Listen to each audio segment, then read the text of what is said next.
Daniel left the Skyline Motor Lodge at dawn, though the sun never quite rose. The sky remained that bruised twilight color, purple and gray and wrong, as he drove toward the blank space on the map where Millbrook should have been. Every instinct screamed at him to turn around, to flee west or east or anywhere but forward. But his mother was there, or had been there, or was still there in some form, trapped in recursive nightmare, and he was the one who'd gambled her away. The least he could do was witness what he'd done. The road degraded as he drove. The cracked asphalt he traveled the night before began to lose definition, the yellow center line fading to gray, then to nothing. The pine forests on either side blurred at the edges like a photograph losing focus. Trees became suggestions of trees, sketched in charcoal against that bruised sky. After an hour, color began to drain from the world entirely. His car's red paint turned gray. His hands on the steering wheel went monochrome.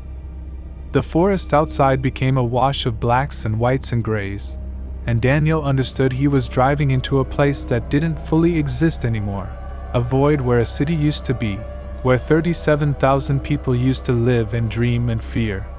He tried the radio. Needed something to fill the silence, to drown out the sound of his own breathing and the mechanical rhythm of tires on disintegrating road. Static poured from the speakers, but underneath it, voices. Not talking, screaming, pleading, sobbing. 37,000 voices layered over each other in a cacophony of terror, each one experiencing their worst nightmare on an endless loop, all of them broadcasting on the same frequency, all of them bleeding through the static like prayers to a God who wouldn't answer. Daniel heard a child crying for their mother, heard a woman begging someone to stop, please stop, it hurts. Heard a man's voice cracking as he described watching his family die again and again, waking up each time only to experience it fresh. He turned off the radio with shaking hands. But the voices lingered in his head. He'd done this, not directly, not with his hands, but he'd rolled the dice knowing the stakes. He'd chosen the possibility of wealth over the certainty of these people's continued existence. And for what? Money he'd never touched. A briefcase he'd never opened. The road ended. Not gradually, just stopped, as if reality had given up pretending. One moment he was driving on barely visible asphalt. The next his tires were crunching over something that looked like gravel but sounded like breaking glass or splintering bone. Ahead, impossibly, stood the bar. The same low building with the red neon sign that just said bar. But it stood alone now in a white void. No forest, no motel, no other structures. Just a bar, isolated in infinite emptiness. And the parking lot beneath it made of crushed something that Daniel didn't want to examine too closely. He parked, got out. The air tasted like nothing, like breathing vacuum, and his footsteps on the bone glass gravel echoed into forever. The door opened before he could touch it. The interior looked exactly as Daniel remembered: dim lighting, scarred wooden tables, the smell of beer and fried food. But the heavy-set bartender was different. He stood behind the bar polishing a glass, but he was translucent, not quite ghost, not quite solid, like a photograph double exposed with empty air. His movements were mechanical, exhausted, and when he looked up at Daniel, his eyes were hollow with centuries of servitude. "You're here for the final round," the bartender said. His voice sounded like it was coming from underwater, distant and distorted. "Who are you?" Daniel asked, though some part of him already knew. "I was you, 83 years ago." The bartender set down the glass and leaned against the bar with the weariness of someone who'd been standing too long. "I played the game, lost everything, thought I could win it back, played again. And you?" "Lost. Worse, I tied." The bartender's hollow eyes met Daniel's. "When you tie, you don't die. You don't get to leave. You become part of the establishment. You serve drinks to death for eternity. You watch him play the game with new victims. And you can't warn them, can't help them. You just pour the drinks and watch it happen again." Daniel felt something cold settle in his stomach. "That's what happens if I lose tonight. If you lose, you join me behind this bar. If you tie, same thing. If you win. The bartender trailed off, his form flickering slightly. No one's won. Not in the 8 decades I've been here. Not in the centuries before that, from what I can gather. But he keeps offering the game. Keeps telling players they can get everything back. Because hope is what feeds him. Desperation. The belief that you can undo what you've done. Can I? The bartender started to answer, then stopped, his mouth working soundlessly. After a moment, he shook his head. I can't tell you. The rules won't let me. But I can say this. He's waiting in the same booth. And you should know, he looks different now. Less human. You've seen what he is. He doesn't need to pretend anymore. Daniel walked past the bar toward the corner booth, his footsteps loud in the empty room. Mr. Vane sat exactly where he'd sat before, but the bartender was right. The pretense had dropped. His charcoal suit wasn't fabric anymore, but shifting shadows that moved.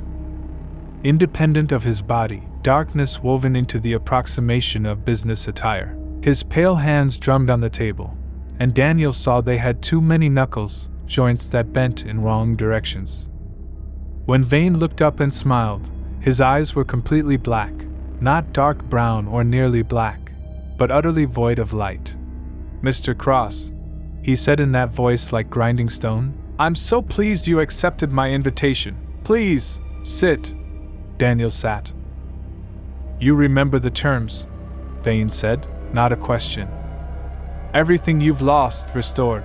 The Riverside Bridge rebuilt, the dead returned, the city of Millbrook remembered, your mother safe in her home as if nothing ever happened, your slate wiped clean. And if I lose, you join our bartender friend in eternal service. You pour drinks for the next player, and the next, watching them make the same choices you did, unable to intervene, forever. Daniel looked at the shadow hands, the void eyes, the thing that called itself Mr. Vane, but was clearly something far older and vaster than any name could contain. Why do you do this? What do you get out of it? Entertainment, sustenance, call it what you will. Vane leaned back, and the shadows of his suit rippled. Humans are so deliciously predictable. You always think you're different, that you'll be the one who outsmarts death, who finds the loophole, who wins against impossible odds. And you're always wrong, but you keep playing. That's the beautiful part. You always keep playing. What's the game? Vane reached into his jacket, or into the darkness that pretended to be a jacket, and withdrew something small. He placed it on the table between them. A metronome, old brass, mechanical, the kind orchestra conductors used before everything went digital. No dice this time? Daniel asked. Dice are for people who believe in chance. This game is about will, about silence, about whether you can endure what needs to be endured to win back what you've lost. Vane wound the metronome with one two-jointed finger. The rules are simple. We sit in complete silence. The first person to make any sound, breathing too loudly, shifting in their seat, stomach growling, anything, loses immediately. The metronome will tick exactly 100 times. If we both remain silent for all 100 beats, we play again and again, until someone breaks. Daniel stared at the device. That's impossible. I'm human. My body makes sound. Yes, Vane said, and his smile widened. That's rather the point, isn't it? He started the metronome. Tick. Tick. Daniel had never experienced silence quite like this. The bar had no ambient noise, no humming refrigerator, no distant traffic, no wind against windows. Just him and death, and the metronome counting down to his failure. Tick. He controlled his breathing.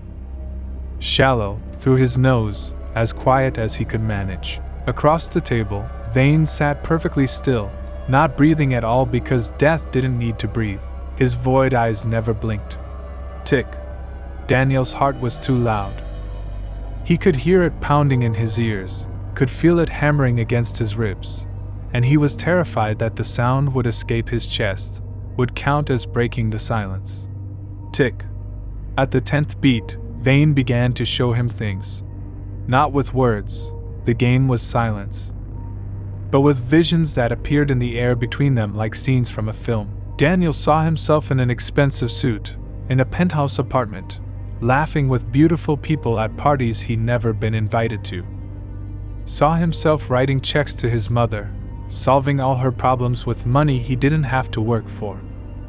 Saw the easy life he could have had if he'd just taken the briefcase and walked away, let the bridge fall, let the city vanish, accepted that some people were always going to be collateral damage.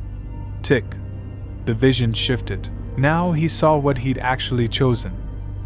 The bridge collapsed in horrific detail, cars tumbling into the river, people screaming as water filled their lungs, children in car seats unable to free themselves, 203 people drowning because he'd rolled dice in a bar.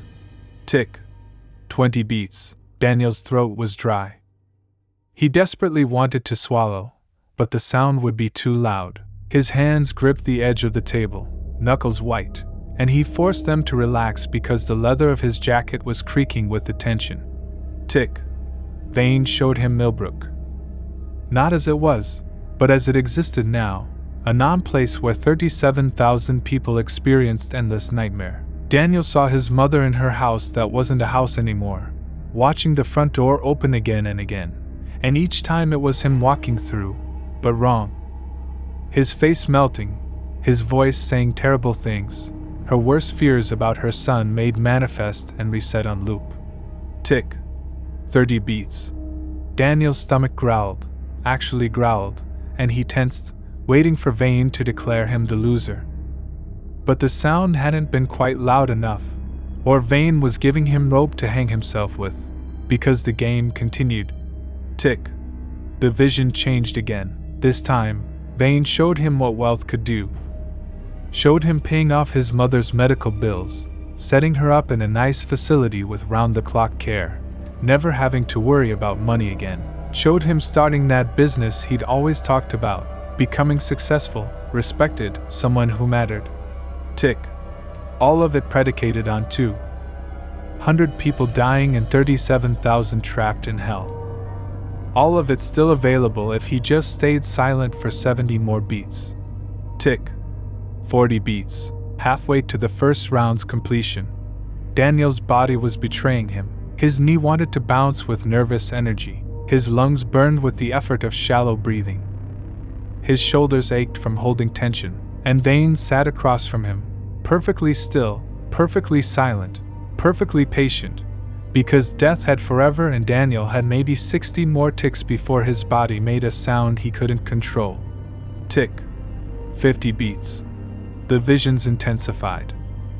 Vane showed him the bartender's fate, translucent and hollow, serving drinks for eternity, watching new players arrive and make the same mistakes, unable to warn them, unable to help, just endlessly polishing glasses in a bar that existed nowhere and everywhere at once. Tick. That would be Daniel's fate if he lost. Not death, servitude, eternal witness to his own weakness reflected in every new victim death brought through the door. Tick. 60 beats. Daniel's control was slipping. His breathing was getting louder despite his best efforts. His heart was pounding so hard it felt like it would crack his ribs. And Vane just watched with those void eyes, that pleasant smile, that absolute certainty that Daniel would break. Tick. Because Daniel was human, and humans always broke. Tick. 70 beats. Daniel realized something. He couldn't win this game by staying silent. His body wouldn't allow it. At 75 or 80 or 90 beats, he'd make a sound, a breath too sharp, a muscle spasm, something. And Vane knew it. The game wasn't about silence at all. It was about watching Daniel realize he was trapped, watching hope turn to despair, watching the moment when he understood that no amount of willpower could overcome basic physiology. Tick. The realization crystallized. The game was rigged because Daniel still wanted to win. Wanted the restoration, the clean slate, the wealthy life and the visions. As long as he wanted those things, as long as he was playing for personal gain, death had a hook in him that would never let go. Tick. 71 beats. Daniel made his choice. He opened his mouth and spoke. I forfeit the prize.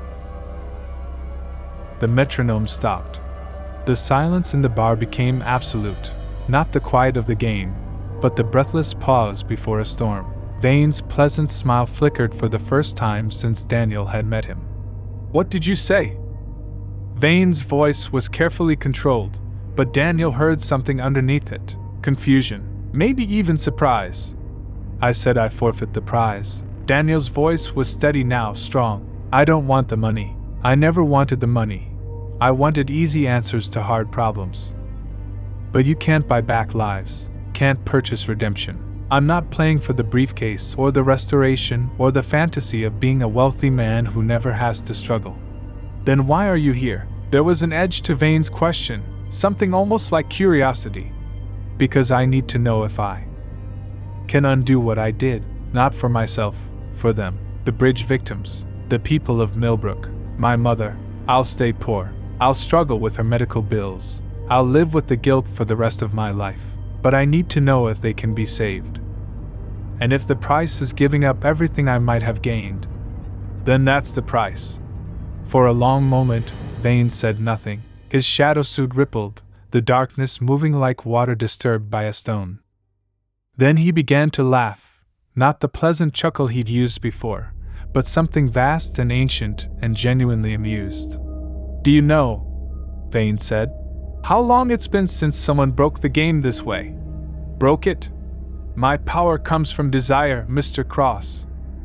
From greed, from want, from the reliable constant of human self-interest. I offer wealth, and you can't help but imagine what you do with it. I offer redemption, and you can't help but want to be the hero of your own story. The hook is always there because you're always reaching for something. Va." And he stood, and his form began to shift, less human now, more abstract, a column of darkness that suggested a man rather than resembled one. But a man who wants nothing for himself, who plays solely for others' benefit, willing to sacrifice his own happiness? The darkness pulsed. "That's not greed. That's martyrdom. And martyrs," the voice became distant, echoing from somewhere far away, "are very, very difficult to collect." The metronome shattered. Not violently, just dissolved, brass and springs and mechanical precision turning to dust and then to nothing. The bar around them began to do the same, reality unraveling from the edges inward. "The terms are accepted," Vane's voice said from the dissolving darkness, "though not in the way I intended. The price of your sacrifice is your sacrifice, Mr. Cross. You'll get everything back, but you'll also remember everything you did. The weight doesn't disappear. You'll carry it forever." "I know," Daniel said. "And you'll know, always, that you're 1 weak moment away from playing the game again. That I'm always waiting. That the next time desperation comes, and it will come, I'll be there with my dice and my briefcases and my pleasant smile." "I know," Daniel repeated. The darkness that had been Vane smiled one last time. "We'll see each other again, Mr. Cross. We always do." Then the world reversed. Daniel felt it like watching a film run backwards. The sound of collapsing structures reversed into a smooth hum, the sensation of reality being rewound to an earlier state. The white void pulled back into the forest. The bar became solid. The bruised sky lifted into normal twilight. And then, blink. Daniel was sitting at the bar. The heavy-set bartender was solid and human, no translucence, no hollow eyes. He was wiping a glass with a towel and smiled when Daniel looked up. "Kitchen's still open for another hour," he said. "Burger and fries?" Daniel's heart hammered. He looked around the bar. Small, maybe 10 tables, pool table in the back, jukebox in the corner, and in the far booth, Mr. Vane looked up as if sensing Daniel's attention. His eyes were dark, nearly black, and when he smiled it was perfectly pleasant and deeply wrong. "Good evening," he called across the empty bar. "You look like a man who's been driving too long." Daniel stood frozen, every muscle locked, remembering everything: the dice, the bridge, the city, the void, the metronome ticking down while death showed him visions of wealth and suffering. "Would you care to join me?" Vane continued, gesturing to the empty seat across from him. "I find drinking alone tiresome. and I have a proposition that might interest you." For a moment, just one terrible moment, Daniel felt the pull, the curiosity, the what if, the seductive possibility that maybe this time would be different.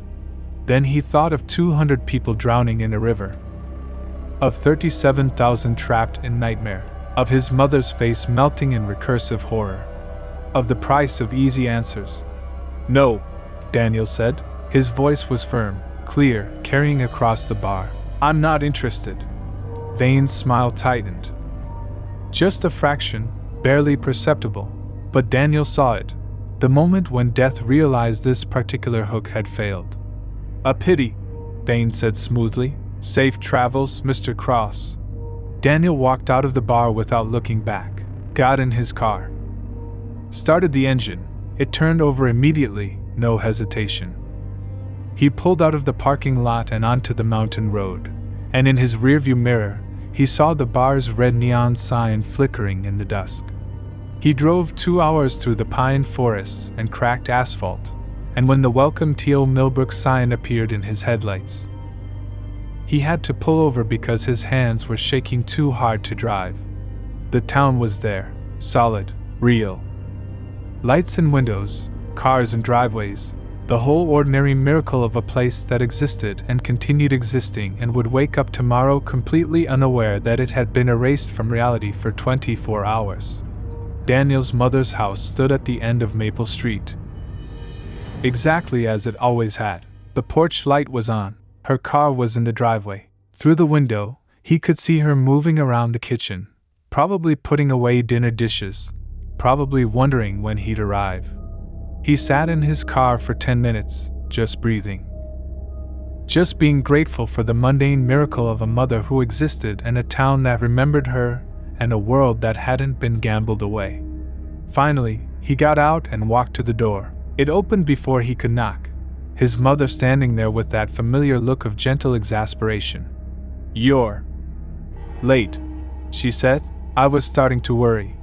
"Sorry, Mom. Traffic." The lie came easily, and Daniel accepted it. Some truths were too heavy to share. She hugged him, and he held her tight, feeling the solid reality of her. Not a ghost, not a nightmare, not a memory erased from maps. Just his 73-year-old mother who forgot words sometimes and kept the thermostat too high and had a pile of unopened mail on the kitchen counter. Come in. I made too much food as usual. Are you hungry?" "Starving." They ate at the kitchen table, reheated lasagna and salad. Nothing fancy, nothing expensive. Afterwards, his mother handed him the pile of mail. Bills mostly. Medical bills, utility bills, credit card statements. "I meant to sort through these, but..." She waved her hand vaguely. "You know how it is."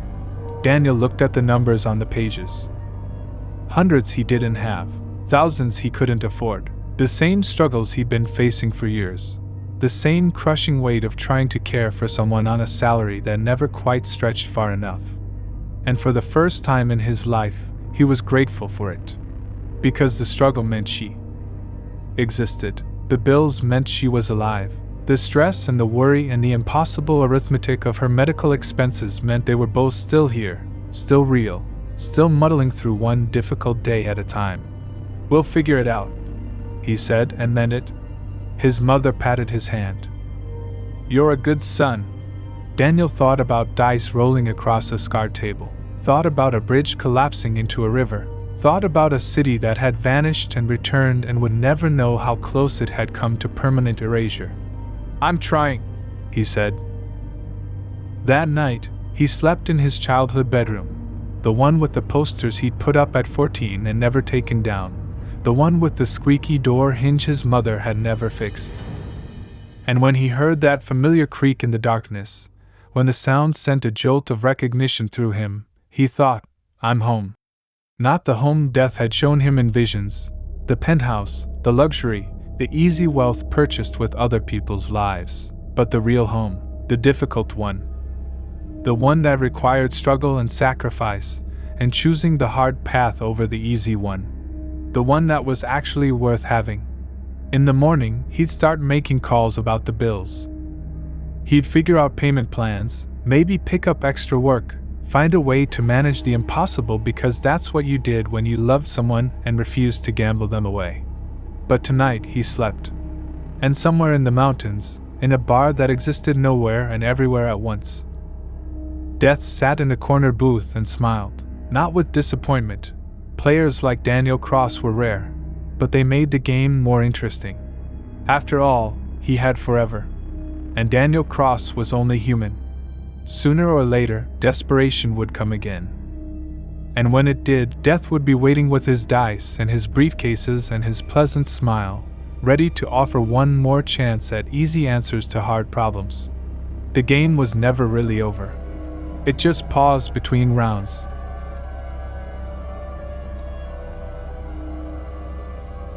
If you enjoyed this video, please do not forget to like, comment, or share this video with your friends. Subscribe to our channel to hear more stories like this one.